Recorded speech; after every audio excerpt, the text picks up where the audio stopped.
The country of India actually doesn't have very many good laws, policies, or treatment center options available for people who are using drugs or are addicted to drugs, which is probably why the issue in general is such a big problem in the country. As far as what drug policies and laws they do have, I found an article by Rajagopal and other authors called India, Opioid Availability and Update. And basically, it talked about how India's constitution puts all of their healthcare towards drug treatment, like on a local and state level. Basically, so the individual states are in charge of treatment. There's state excise departments that license interstate commerce in manufactured narcotic drugs, including medical morphine. And then there's also a single convention on narcotic drugs that requires India to report consumption statistics for morphine, which they're not very good. They aren't updated, apparently.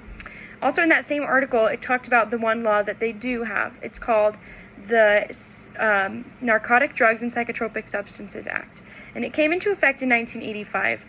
Basically, this act is trying to curb the misuse of opioids.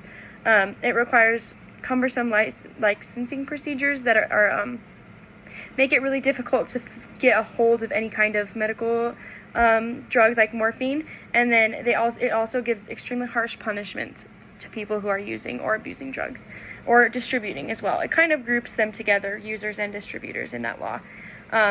But basically, it's like up to 10 years for minor punishments.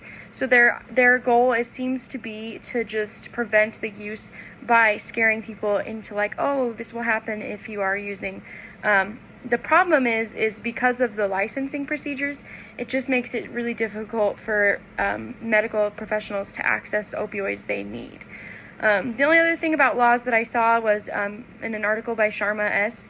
and like other co-authors called An Overview on Narcotic Drugs and Psychotropic Substances Act.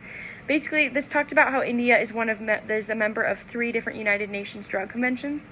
One is the Single Convention on Narcotic Drugs, one is the Convention on Psychotropic Substances, and one is the Convention Against Illicit Traffic in Narcotic Drugs and Psychotropic Substances.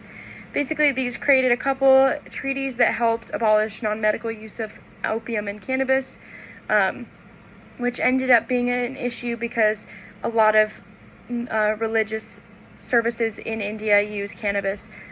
Specifically, I think it's called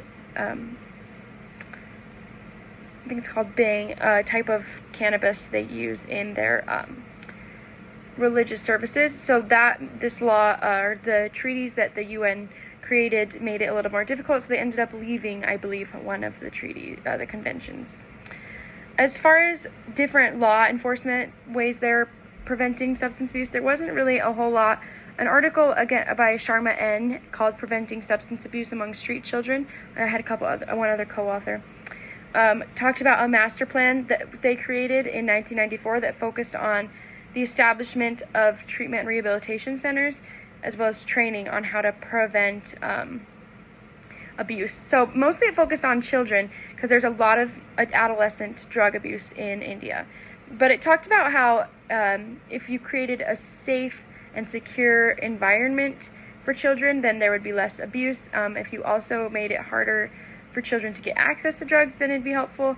And then it also created counseling centers, they're up to 359, I believe, that propagated awareness and organized activities to help make people more aware of drug abuse. So it seems like that is their main effort that they're doing to try to prevent it. Besides that, there's not a whole lot of law enforcement. It just seems that by removing the supply is how they hope to prevent use. For rehabilitation, there was an article by Avasthi called Drug Misuse in India, Where Do We Stand and Where to Go From Here? And it talked about how following the UN Convention, the Ministry of Health and Family Welfare established a committee to look into it that submitted this claim to create 122 de-addiction centers in various psychiatric departments and established a 5-year action plan to create a reduction of drug demand that's funded by non-government organizations. And basically their drug de-addiction program is in hospitals that's basically the treatment centers.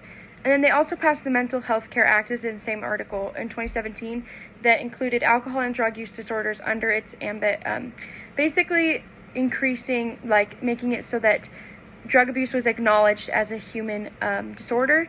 That just made it so that people who were using drugs were treated with basic human rights more than they were before.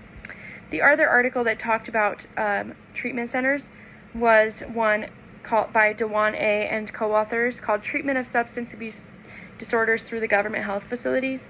And basically that talked about how in those programs, the 122 of them, there are inpatient treatment, and it's like a collaboration between central and state governments that basically they're trying to do like short care, inpatient care to people who are struggling.